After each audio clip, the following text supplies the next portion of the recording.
வணக்கம். நான் கோயம்புத்தூர் திருமூலர் சித்தர் பீடம் சிவராஜ யோகி பேசுகிறேன். இப்போது பங்களாதேஷில் உள்ள சக்தி பீடங்கள், அதாவது இந்தியாவில் 108 சக்தி பீடங்கள். இந்த 108 சக்தி பீடங்களில் தலையான number 1 head of the department Lalitha Parameswari பீடம். இது லக்னோவுக்கு பக்கம் நேமி சாரண்யம்னு உள்ள ஒரு இடத்துல இருக்குது. அதுக்கு பிறகு பல சக்தி பீடங்கள், அதுக்கு நம்பரே இருக்குது. அந்த சக்தி பீடங்களில் அகண்ட பாரதமாக இருக்கும். ஒரு தேவியோட உடம்பு மாதிரி இந்தியா, அது தலை காஷ்மீர் பக்கமும், கை 2 பக்கம் இப்போ இருக்கக்கூடிய பாகிஸ்தானும், இப்போ இருக்கக்கூடிய பங்களாதேஷ் அந்த பக்கம், பாக்கி உடம்பு இந்த மாதிரி உள்ள ஒரு ஸ்ட்ரக்சர். இப்போது இந்தியா துண்டாடப்பட்ட பிறகு சில சக்தி பீடங்கள் பங்களாதேஷில் இருக்குது. அது அங்கே பார்ட்டிஷனுக்கு பிறகு அங்கே அவங்க கண்ட்ரோலில் வந்துட்டு.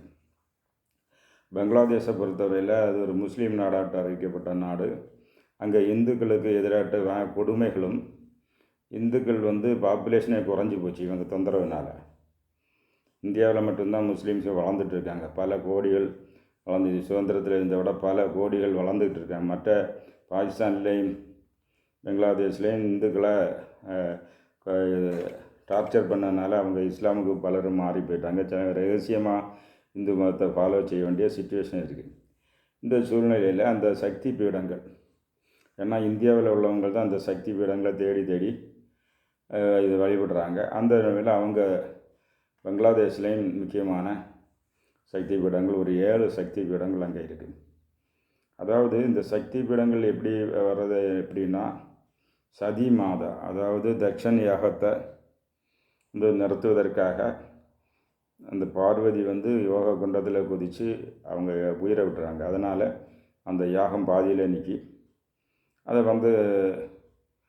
கோபத்தில் சிவபெருமாயமேலேருந்து தக்ஷனுடைய யாகத்தையும் அழித்து பிறகு மன்னிப்பு கேட்டு அதை தக்ஷனுக்கும் அந்த ஆட்டுடைய தலையை வச்சு மறுபிறப்பெல்லாம் கொடுக்குறாங்க. ஆனால் அதுக்கு முன்னாடி இந்த இறந்து போன சக்தியை இவர் தூக்கி கையில் வச்சுட்டு அப்படியே அசைவம் இல்லாமல் நிற்கிறாரு. அப்படி இருக்கனால இந்த உலகமே ஸ்தம்பிச்சு போகுது.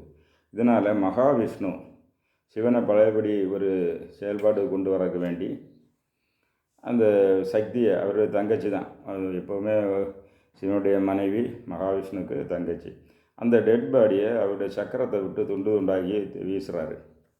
அப்படி வீசும்போது அந்த உடம்புலேருந்து எந்தெந்த பகுதி எங்கெங்கே விழுந்ததோ அங்கே எல்லாம் சக்தி பீடங்கள் உருவாகின.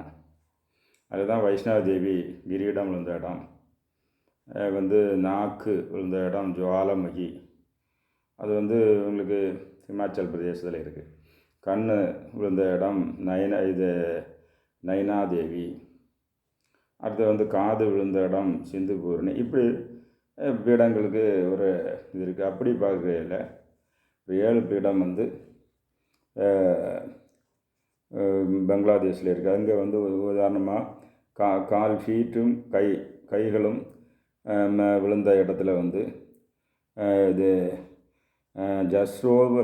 ஜஸ்ரோஸ்ரீ, அதான் காளி மாதாக்கு இன்னொரு பேர் ஜஸ்ரோ ஈஸ்வரி உள்ள இதில் அங்கே இருக்குது பீடம். அங்கே ஈஸ்வரிபுரம் அது இருக்கக்கூடிய இடம், அந்த பங்களாதேஷில் அந்த ஒரு பீடம் இருக்குது. அது இதே கால் அண்டு கைகள் அந்த துண்டாக விழுந்த இடத்துல அந்த சக்தி பீடம் உருவாகிருக்கு, பிரசித்தி பெற்றது. ஆனால் அங்கே இந்தியா டூரிஸ்ட் அதிகம் கம்மியாக தான் போகிறாங்க. அது இருந்து அப்புறம் பார்த்தா மூக்கு விழுந்த இடம் சிக்கார்பூர்னு உள்ள இடத்துல இருக்குது. அந்த தேவி பேர் சுகந்தா தேவி. சுகந்தான்னா ஸ்மெல்லு, மனம், நல்ல மனம். சுகந்த சேகரி சக்தியை நமக்கு சுஷும்னாவுக்கு, நம்ம உடம்புல சுஷும்னா நாடிக்கு அதை ஆக்டிவேட் பண்ணதுக்கு உள்ள மந்திரம் லலாட பிருஷ்டரூப சுஷும்னா ஆத்மனே சர்வ சுகந்த சேகரி சக்தியே நமக. அப்போ இந்த சுகந்தம்னு வச்சா குட் ஸ்மெல். அந்த குட் ஸ்மெல்லு, அந்த நோஸ் விழுந்த இடத்துல குட் ஸ்மெல்னு உள்ள பேரில் சுகந்தான்னு உள்ள பேரில் வந்து இங்கே சக்தி பீடம் அமைந்திருக்கிறது. பங்களாதேஷில் சிக்கார்பூர்னு உள்ள இடத்துல இருக்கிறது. அடுத்தது வந்து என்னாச்சுன்னா வலது பக்கம் உள்ள அந்த இது விழுந்த இடம் வந்து பவானி உள்ள இதில் வந்து இது இருக்குது. அங்கே வந்து கீதா குண்டம்னு ஒரு பேர் இருக்குது. அங்கே வந்து இந்த உடம்பு அது விழுந்த இடம். அடுத்து வந்து நீங்கள் வந்து ரைட்டு தை, அது தொடையில் ரைட்டு பாகம் விழுந்த இடத்துக்கு பேர் வந்து ஸ்ரீவாணி. அது வந்து சாலஜோர்னு ஒரு இடத்துல அது இருக்குது.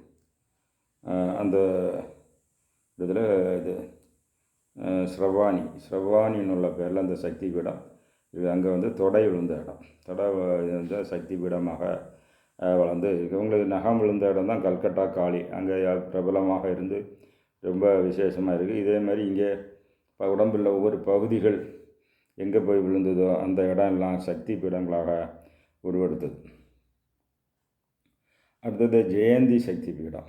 இடது தொடை விழுந்த இடத்துக்கு பேர் உருவான சக்தி பீடத்தை வந்து ஜெயந்தின்னு விக்டரி, விக்டோரியஸ், வெற்றி முகமாக உள்ள இது. அது ஜெயந்தி சக்தி பீடம்னு ஒரு சக்தி பீடம் அங்கே இருக்குது. பங்களாதேஷில் வந்து ஜெயந்தி சக்தி பீடம்.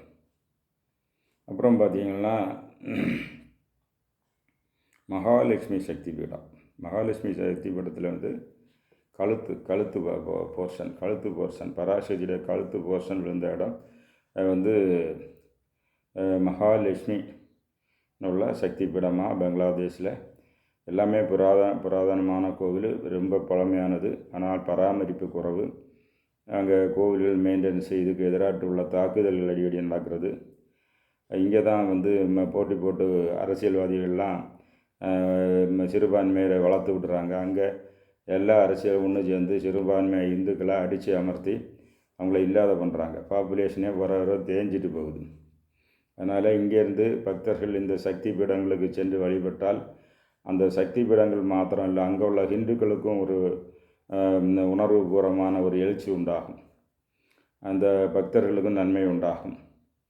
அடுத்தது வந்து கரோட்டா சக்தி பீடம் அப்படின்னு ஒரு சக்தி பீடம் இருக்குது. கரோட்டா சக்தி பீடம் அது வந்து உங்களுக்கு அபர்ணா சக்தி பீடம்னு அதை சொல்லுவாங்க. ஸோ இந்த சக்தி பீடங்கள் எல்லாம் ஒரு 108 சக்தி பீடத்தில் 7 சக்தி பீடம் அங்கே இருக்குது. அது ஏற்கனவே இருந்தது தான். பார்ட்டிஷன் டைமில் அது இன்னொரு நாட்டுக்குள்ளே போகணுன்னா விசா வாங்கி பெர்மிஷன் வாங்கி போகக்கூடிய சூழ்நிலையில் இருக்குது. இந்த தகவலை வந்து அங்கேருந்து பங்களாதேஷ்லேருந்து என்னோட ஒரு ஹிந்து ஒரு மாணவர் படிக்கிறாரு. அவர் சொன்ன தகவலின் பேரில் இந்த சக்தி பீடங்களை பற்றி நான் சொல்லுகிறேன். அங்கே சென்று வழிபட விரும்புகிறவர்கள் வழிபடலாம். நன்றி, வணக்கம்.